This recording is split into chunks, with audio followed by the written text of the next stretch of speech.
Good afternoon, all, and welcome to this afternoon's session, Tea with the Trustee. I'm Adrian Kennett. I'm a professional trustee at Dalriada. I'm joined by my colleague, Paul. Good afternoon, everybody. Paul Tinslay, a professional trustee at Dalriada. Thanks for taking the time to join us this afternoon. In response to one of the questions that we've already received, I'm afraid there are no biscuits with this tea session this afternoon.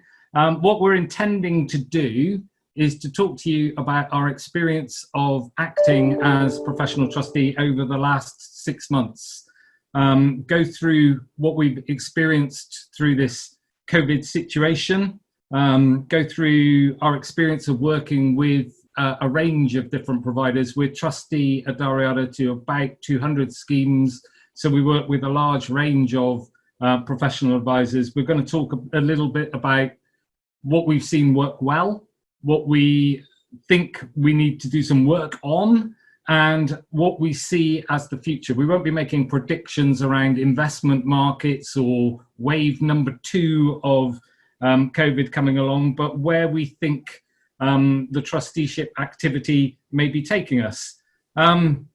We intend to make the session last about half an hour. Paul and I are going to talk hopefully for around about 10 minutes. And after that, we will be running through questions. Some of you have already submitted questions for us. Thank you for those. If you've got any more questions to add, please do submit them and we'll attempt to address those as we go along. And we will be finishing sharply at 4 o'clock. Right, so without further ado, what have we seen through 2020? At the beginning of 2020, I went to an investment day-long session with an investment manager, one of the largest in the UK, who assured me that nothing material was going to happen in 2020. Yes, there may be a few things going on in relation to Trump and the election. The aging population of Japan may be a concern. China will come back to growth, but there will be slow, steady growth progress made. That was end of January 2020. Pretty soon after, we were developing business plans as part of the year, and we spoke about GMP equalisation. We spoke about the CMA review and setting investment consultants' objectives and monitoring those objectives, having set them the previous year, and how we were going to report against that. ESG and responsible investment implementation statements, and we were keeping an eye on the developments around the new funding code of practice, all in the safe and certain knowledge that nothing material was going to happen in terms of investment volatility.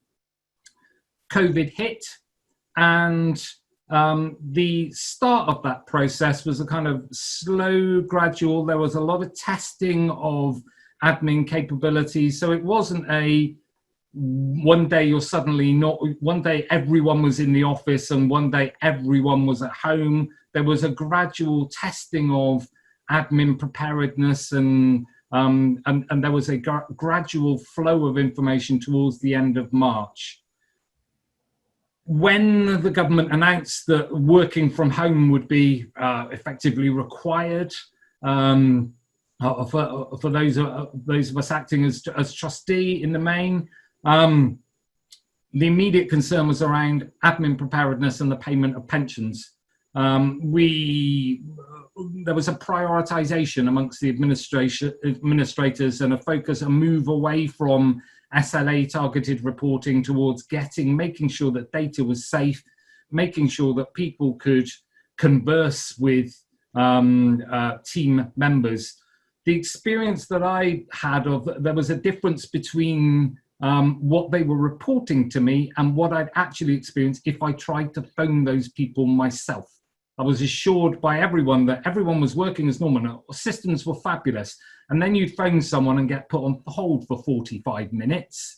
And you'd think, actually, what is the reflection of the truth? There were process map rewrites. There were changes to SLAs, changes to control processes, changes to the way of signing things. there was investment volatility, particularly liability side through late March the 20th. A fall in gilt yields, and then suddenly a peak up in yields, and then a fall away again. We were encouraged by the regulator to look at transfer values. We were engaged in conversations with various sponsors around deficit recovery contribution deferral. We changed communications around member comms on transfers and scam warnings. April 2020 valuations started to tick by, and they started conversations, and guidance from the regulator was very useful in that regard. And then we started to experience delays in finalising 2019 valuations. And what of meetings? Well, meetings largely have changed. The routine quarterly trustee meeting in a large number of our clients has now become, instead of a kind of 6 to 7 hour all-day affair with investment and governance and funding all wrapped into one, those three have been split I'd say in the majority of our clients, to focused meetings discussing each one of those aspects over the course of the quarter. Those meetings held on various different software platforms, and I'm not here to say that one platform is better than another. I think platforms have the capabilities. It's down to the experience and expertise of the people using the platform as to the benefit that they get from that. But there's those 6 to 7 hour trustee meetings have moved to shorter, if you like, punchier, more focused meetings where everyone clocks in at the time of the meeting, everyone leaves at the end straight of the meeting. There isn't that talk around that you'd get from being on site with someone and the site visit and the tour of the factory, or it's a straight in meeting focused. It is possible in that environment to lose the understanding of who is responsible for exactly doing what. You can't, in a room, you can see the minute taker. You might not be able to, particularly if everyone's not using a video conferencing facility, be able to see everyone.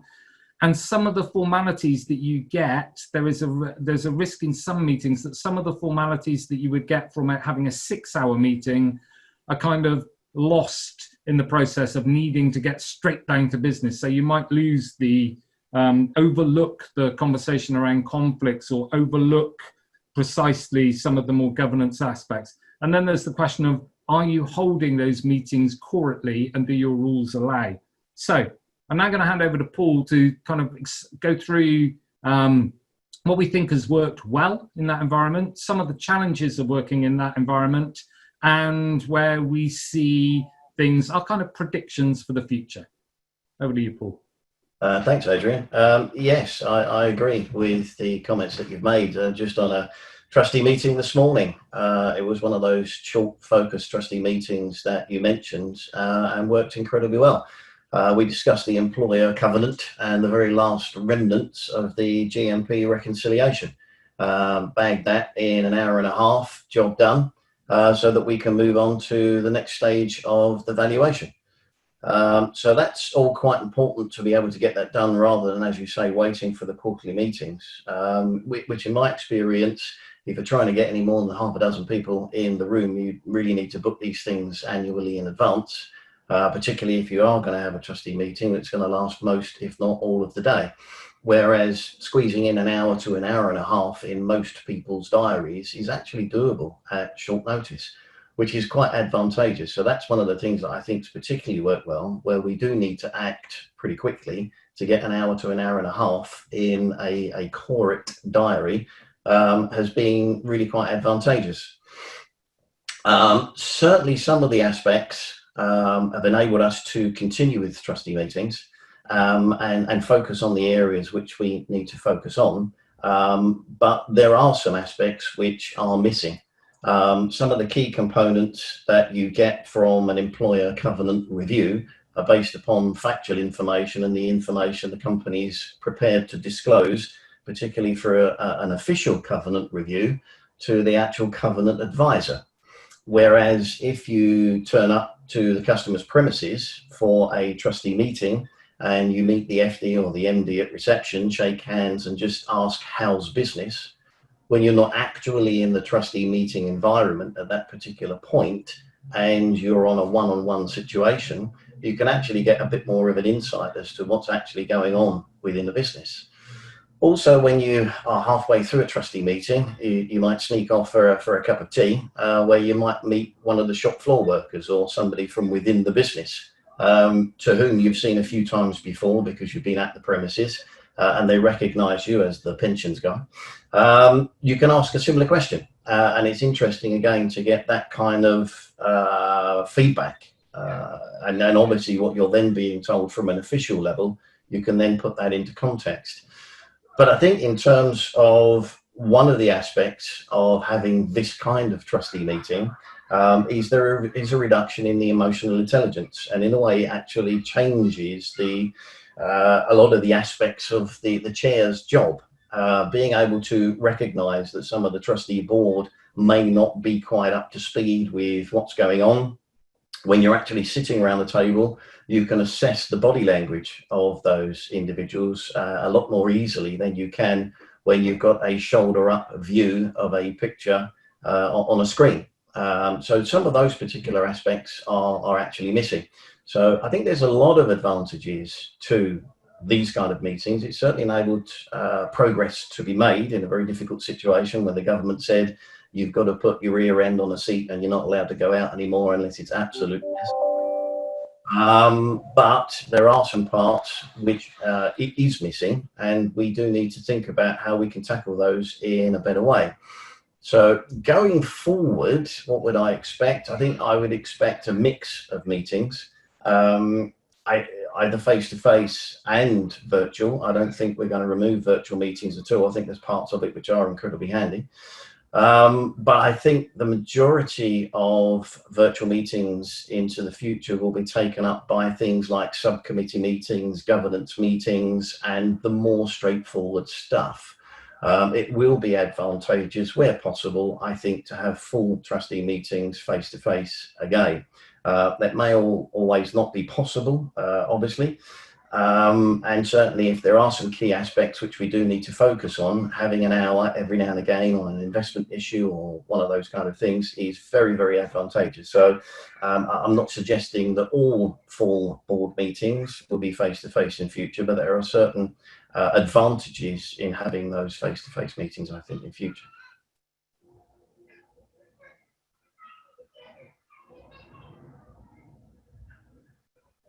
Okay, thanks, Paul. Right, so I believe, Susan, we now have some questions. We do. I was just getting the first one up on my screen. The first two are fairly similar, so I'll read them both out and you can probably cover the answers together. How effective are virtual meetings compared to face-to-face meetings? And do you think trustee meetings have become more productive since COVID restrictions had to be observed? Okay, so effective and productive is the question. I think it is possible, it's very possible to have an effective and productive trustee meeting. Do I think it is optimal? No. I think it is difficult as a chair of trustees the dynamic has changed. And I think it is difficult to read a room if you can't see people. I think it is difficult to read body language when you can only see heads. I think it is difficult to maintain focus on a remote meeting. I think it is difficult to get those little nuances out that you get in a physical meeting. Would I wish to go back to physical meetings? Yes. Would I wish to go back to physical meetings for is there a need to go back to physical meetings for all aspects of trustee business? Probably not. Some of the governance aspects, some of the decisions around admin reporting, some of the SLA monitoring, some of that can effectively be done from using the kind of platforms if people are fully up to speed with the technology, if they've got a decent internet signal, if they haven't got their kids jumping on their back in the day, that kind of stuff, that can effectively be done but are we losing something from not having face-to-face meetings? I think we are. I think face-to-face meetings, particularly when it comes to the more testing, valuation and funding conversations, it is better, I think, to get in a room. So can you have an efficient meeting? Yes, you can. But would it ultimately probably be better to get back face to face? If we like it or not, we are a people business where people talk to people and provide benefits for people. And I think we, at some point, if we can get back in the room together, that would be advantageous. Paul, anything to add? I agree, certainly. The individual subject focus, I think, can be really quite handy. I'm sure you recall we both dealt with a company which was closing to future accrual very, very recently. And I think we would have struggled to have done that in the time frame which we did it. We obviously went through the consultation period and the period of reflection, but after all that was done, gathering the evidence we needed to ensure that the right thing was done by the sponsor, and then to agree, sign off the deed, which we did through e-signatures and those kind of things with people dotted all over the country. That kind of thing is a very good example of what would be an efficient use of this type of technology going forward, and probably more useful even than a trustees meeting in that respect, but on a face-to-face basis. However, there are some definite aspects which are missing from just using the digital environment, I would agree. Yeah, I think one of the biggest advantages that the trustee board could have at the moment is having someone engaged. Doesn't matter who it is. I'm not that it could be scheme secretary, could be administrator, could be separate provider altogether, but someone whose role it is to make sure that everyone can use the tech properly, that all of the information is loaded up on the tech there, that meetings can be held effectively electronically. I don't think using a system whereby someone sends you a PDF of 300 pages the night before and you're just looking at people's faces in a meeting, that is not effective use of the systems. There are systems out there. I'm not plugging one particular, I owe no allegiance to any particular system in particular, but there are systems out there which add a lot to the running of a trustee meeting, where someone can plug up the agenda and then show to all the reference papers that they are looking at and run through. If you've got that, you're 90% there towards running effective meetings. And if you've not got that, I'd suggest you need it. Okay. Next question. How significantly have you found that it's changed the dynamic for your trustee meetings? It has changed the dynamic. How significantly? I think it has removed a lot of the more subtle conversation that used to occur, that Paul referenced in talking about that conversation with the employer about actually what is happening. You're moving away from the ability to have conversations that in smaller numbers. You're always there with the whole, more or less with the whole board in such meetings, and therefore these little conversations don't happen, and the dynamic changes. I think the meetings have become a lot more punchy, a lot quicker, and I think, I'm not saying that in no way are bad decisions being made. I just think the way in which they are being made is much different to what it was previously. There is a shorter, sharper focus on meetings. If I'm sat a night before, I'm perhaps preparing for 2 or 3 one-hour meetings the next day on 2 or 3 different clients, rather than one big pack, one focus on one client. And that requires a gear change within a professional trustee's head to move between different schemes. So I think the dynamic is different. Paul? Yeah, for me, it's some of the value adds which you can bring in. One of the things I like to do is rock up for a trustees meeting circa an hour to 3/4 of an hour early, making myself available particularly for the member nominated trustees. to actually sit them down, spend some time with them about what we're going to discuss in the trustees meeting, and enable them to actually ask their questions in a smaller environment. Because I found over the years of experience that MNTs can actually be quite reticent to open a question in the full board meeting, just in case they look a bit daft. We all know that there are no stupid questions in pensions, and I certainly ask more than most. But in order to do those kind of things, it's very difficult to do that in this kind of environment unless you deliberately set it up. And it's much easier when you're sitting around a table again to get the feedback from the body language and those kind of things, which is much more difficult in the digital environment.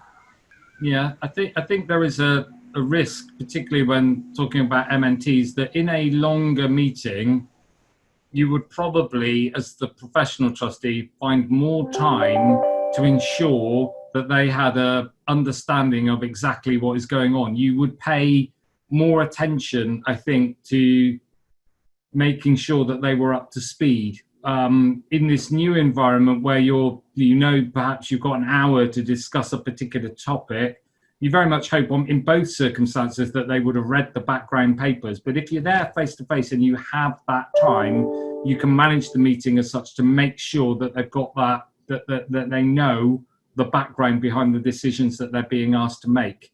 I think there is perhaps a greater risk in the new environment of that not happening. Okay. I think we may have covered this, but I'm going to ask it again. Is there a need to return to physical trustee meetings at all? Yeah, right. So is there a need? Probably no. Probably you could effectively run a scheme remotely indefinitely. I just think you lose something if you do that. It's difficult to put your finger on exactly what you lose, and it may be different from different scheme circumstances, but you lose something if you have no familiarity with the employer's site. You get a greater familiarity with the employer's business if you meet them face to face. You lose that, you potentially put at risk the dynamic of making sure that the MNTs and that everyone in the room is following the conversation and being able to read body language and study exactly how people, whether people are following the conversation. There is something that is lost by using the systems remotely. There are things that are gained. Speed of decision making, timeliness in terms of reaction, ability to get people together. We've seen that in terms of calendars, it is far easier in the new environment to get an hour or 2 hours slotted into someone's diary somewhere, where previously they had whole days blocked out.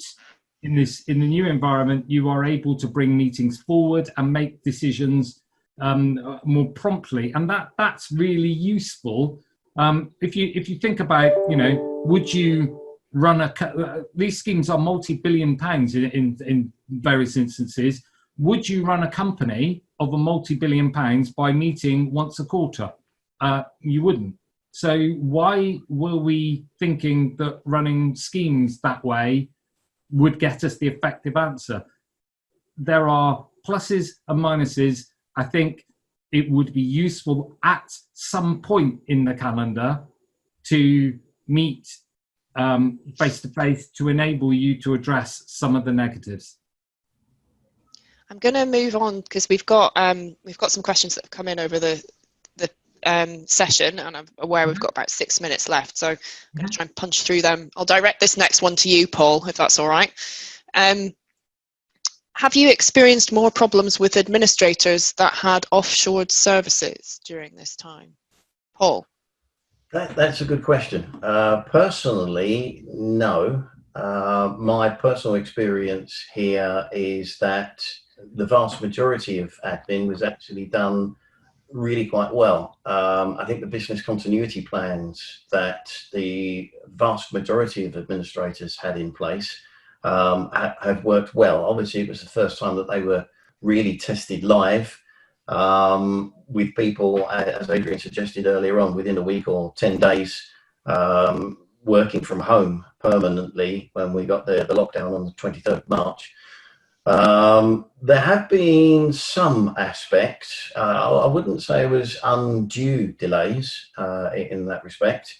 There's obviously some potential cyber issues, which we've seen reported in the press, of something I think we all need to be cognizant of, particularly into the future. I think it was David Fairs that said it's not if a cyber attack is going to happen, it's when and what you do about it. And that's going to be a really important thing, particularly as we use digital platforms more and more in future. But back to the question specifically from a personal perspective, no, not too much of a disruption that I can think of from overseas administrators. Okay, got another one that I'm going to direct to Adrian here. So where you act as co-trustee, do you think there may be a risk for disputes between the trustees arising about decisions that are made using digital platforms? Is there an increased risk around dispute? I struggle to envisage a situation in which a dispute. I've never made a decision where all of the trustees have not reached an ultimate agreement.